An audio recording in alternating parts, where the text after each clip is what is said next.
In episode 2, the kids need to get to the city for Connor's rehearsal dinner because the next day is his wedding. The kids are celebrating their acquisition of Pierce and they're getting ready to figure out what they want to do with it. That's when Shiv gets a phone call telling her that all of the divorce attorneys in New York City, at least the good ones, have been kept on retainer by Tom. And this is a play right out of Logan's playbook, and Shiv is furious. She calls up Tom about this, but Tom plays dumb. So she says, okay, well, if you want to be my dad's bitch boy, then deliver this bitch boy message. Tell him to stay the hell out of my life. And then she proceeds to hang up on him. When she walks back into the room, Roman and Kendall are laughing because they've obtained a video of Carrie trying out to be an ATN anchor, and she is terrible. I mean, it is hilarious how bad she is. But Shiv isn't in a laughing mood. She's in the mood for revenge. She decides to go out and call up Sandy. Sandy had proposed that the deal with Gojo wasn't all that good, that Logan was leaving a lot of money on the table. She, however, didn't have a lot of support for this, so she's going to have to go along with the board vote to accept the Gojo deal. But after this act of betrayal, Shiv decides, you know what, let me call Sandy and tell her, I'm thinking that maybe you were right. She tells Sandy that I'll keep you up to date if we need to have a meeting about this. And if they do, it's going to have to be soon because the board votes the very next day. Shiv then walks back in because all the kids do actually need to leave to meet up with Connor. When they eventually get to the airport, though, they get told, you guys can't fly out. Logan put the kibosh on the kids using the company helicopter, even though the kids still are technically the company. It's just a little way that Logan sticks it to his children. Now they have to find their own way to New York City. And Logan is at ATN, which is a very, very odd scene. But with the Waystar Royco deal about to go down with Gojo, he's going to be spending the majority of his time at ATN. It's going to be his new passion project, his baby. But still, him being in the war room, that's odd. And when Greg sees it, he calls up Tom to alert him since Tom is the head of ATN. When Tom eventually gets there, Greg compares it to if all the people in Jaws worked for Jaws. Because Logan is walking around with sunglasses on, looking like the Grim Reaper.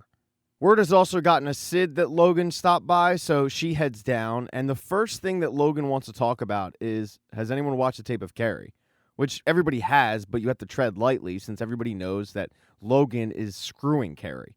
And they do that. Nobody wants to tell Logan that she's horrible, and Logan doesn't even want to tell her that she's horrible, because he says, well, I think it'd be unprofessional if I stepped in, so you guys have to make the call for this.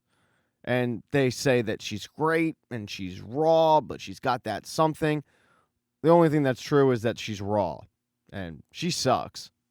He then stands up and makes an announcement to the whole ATN staff, and it's very Wolf of Wall Street-ish because he really gets the troops behind him, saying that they're going to build something special with the election just a couple weeks away. This is going to be their time. It really rallies the troops. But inside, he's worried. He hasn't heard a thing from the board, and with the vote just in a couple of hours, he is concerned. He walks up to go meet with Hugo and Jerry, and he shows up a little bit early, which is unfortunate for those two, because they were laughing at the carried tape, and Hugo gets caught. At that moment, though, Logan doesn't even care about the carried tape. He cares about tracking down the board to make sure that this vote is legit. And Logan hasn't heard from the board because Sandy and Stewie are trying to sabotage this vote. They go to New York City and they meet with the kids who eventually do show up on their own dime. And they have a 5-minute conversation with them, pitching him on the fact that this vote and this deal is not good for them. They're leaving a lot of money on the table. And initially, the only person who wants to listen is Shiv. Roman and Kendall are completely content with taking their bags full of billions of dollars and walking off into the sunset to go buy Pierce. They don't even want to entertain voting no on this. And Sandy's pretty transparent, saying, look, I'm prepared to vote no, but I also know that I don't have the votes right now. With you kids, I do have the votes. So let's vote no, table these talks for a couple weeks, force your dad back to the table with Mattson, and get some more money. Kendall and Roman basically tell her to go stick it, and Shiv, trying to smooth things over, says, I'll work on him. They then go to meet with Connor, but as they're walking into the building, Willa is walking out, and even though she says she's fine, it's pretty clear that she's not. She seems very, very frazzled. When they do reach Connor, he's sitting at a table by himself, and he tells them that Willa got up to make her speech, but then she said, I can't do this. She ran off into the bathroom, was there for 40 minutes, and now she's heading out with her friends. Connor doesn't know if she's ever coming back, if they're going to get married the next day.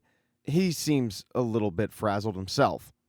And while Shiv feels for her brother in that moment, she also knows that her, Roman, and Kendall, they need to talk about this deal with Sandy and Stewie. But Kendall and Roman don't want to talk about it because to them, it's a complete non-starter. They just want to go through the deal, vote yes, and move on. And they also just want to hang out with Connor for the moment because he seems like he's not doing all that great. Connor just wants to get his mind off things, so he decides to go head to, quote, an everyman bar. The whole time, though, he's tracking Willa's location on his cell phone, so he's pretty distracted. As he's doing that, Kendall gets a phone call from Mattson. Mattson tells him, look, man, I know I shouldn't be doing this, but I'm being told that you guys are considering voting no on this deal, so I'm going to tell you right now, if you guys vote no, there is no more money. Don't come back to me. Your dad might sell, but it won't be to me. And while Kendall says he understands, he starts to question maybe Shiv, Sandy, and Stewie were right. So he texts Stewie to find out some more comparables on sales of media conglomerates. He walks back into the bar with these comparables, and it looks like Stewie and Sandy are right. They're taking a bad deal. Now it's just a matter of getting Roman on the side of Kendall and Shiv. And as they're trying to convince him that this is a bad deal, because Roman's being pretty resistant to voting no, they see that he gets a text message from their dad. And they're wondering why that is, because up until this point, they've been a united front on not contacting him. Roman claims that, hey man, I just said happy birthday to the guy, that's it. And they check his text messages, and it looks to be that he was just saying happy birthday, that's all. But they kind of gaslight him a little bit, making him feel like he's being a traitor. Roman, however, gets the conversation back on track to this deal. And what it boils down to is Roman doesn't believe that Mattson is going to give up any more money. He thinks that if they go back and they vote no and they try to get more money out of Mattson, he's just going to say, you know what, screw this deal, I'm over it. And Shiv and Kendall think that this is worth voting no for because Mattson will give up more money. They're convinced of it. They say, we vote no, we table these talks for a couple weeks, we force Dad back to the table, he gets more money, we get more money, it's a win-win. By the way, this whole conversation is going down right in front of Connor. And even though Connor doesn't have a vote on the board, it does affect him because he does have shares. And he gets pissed off when he's hearing this because he, just like Roman, wants to take his money and go, do his own thing. But Shiv and Kendall want to be greedy while also screwing over their dad. They do, though, have to entertain Connor for the time being because he still is obsessing over where Willa is. And all he wants to do is go sing karaoke. So they head off to go find a karaoke bar. Back over at ATN, Logan tracks down Tom because he wants to have more of a deeper conversation about Carrie. He knows that the Carrie tape was bad, and he addresses it with Tom, but he does so in a very non-confrontational way. It's like the elephant in the room that these two have to deal with. They gingerly both kind of acknowledge the fact that it's a really bad audition tape, and Tom says that she's raw, and they can't start her out at ATM, but they have to start her down really, really, really low. And Logan seems okay with it. But Tom doesn't want to tell Carrie. He enlists Greg to go tell Carrie. Nobody wants to break the news to Carrie, fearing that Carrie will flip out to Logan about it, and it'll be their head on the chopping block. So Greg tracks down Carrie. He breaks the news to her, just like cousin Greg would, and Carrie sees right through it. She knows that Tom sent Greg to do his bidding, and she's pissed about it. She also catches Greg in a lie when he says that they focus grouped her, and she vows that if this focus group didn't go down, it'll be his head on the chopping block. Carrie storms out of this quasi-meeting with Greg. She goes to track down Logan, and Logan's preoccupied because he's gotten word that Sandy and Stewie have gotten the votes to vote no on the deal with Gojo. He knows he's going to have to go grovel to his kids to vote yes. Luckily, he knows where they are because Connor was the one who tipped him off. Connor is all kumbaya. He doesn't want to deal with this family drama. He just wants to get married, have everybody there, and be copacetic. So shortly after they arrive at the karaoke bar, Connor tells everybody, hey, by the way, Dad's showing up. And nobody's happy about this. But a little while later, Logan Roy shows up at the karaoke bar to ask his kids to vote yes. And they're all enjoying it. No one more than Shiv and Kendall, But it's not like Roman isn't enjoying this as well. He's especially enjoying telling Carrie that she's not getting her own show at ATN because she was so bad on that tape.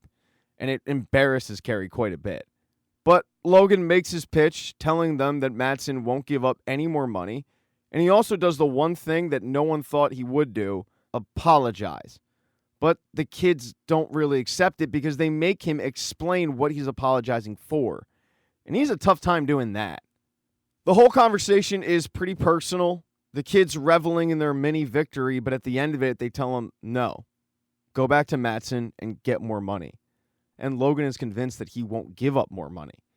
Right before he leaves, he tells them, you people are not serious people. And then he walks out furious.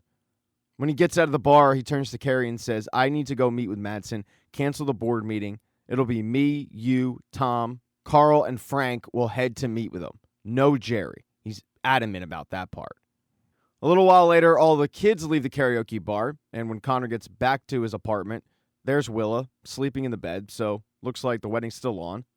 Roman, though, didn't go home. He went to go meet up with his dad. He felt like that conversation got really weird and he wants to talk about it, but his dad says, don't worry about it, Roman. We know how they are, meaning Kendall and Shiv. He then sits Roman down and says, I'm overhauling ATN, and Sid won't be there. Roman gets up saying, I think I probably should leave, but Logan stops him and says, you're not Pierce. Smart people know what they are. I need a killer in there. More importantly, son, I need you. And Roman is definitely listening. Thank you so much for checking out this recap. Please consider subscribing to the channel and subscribing to my Patreon. Hit thumbs up if you liked it. Smash that thumbs down button if you thought it sucked. If you left a comment, I don't get back to you. I usually don't check the comments unless they're like a super comment. Also, if you don't see the next video up on the end screen, not to worry, it'll be up in a day or two.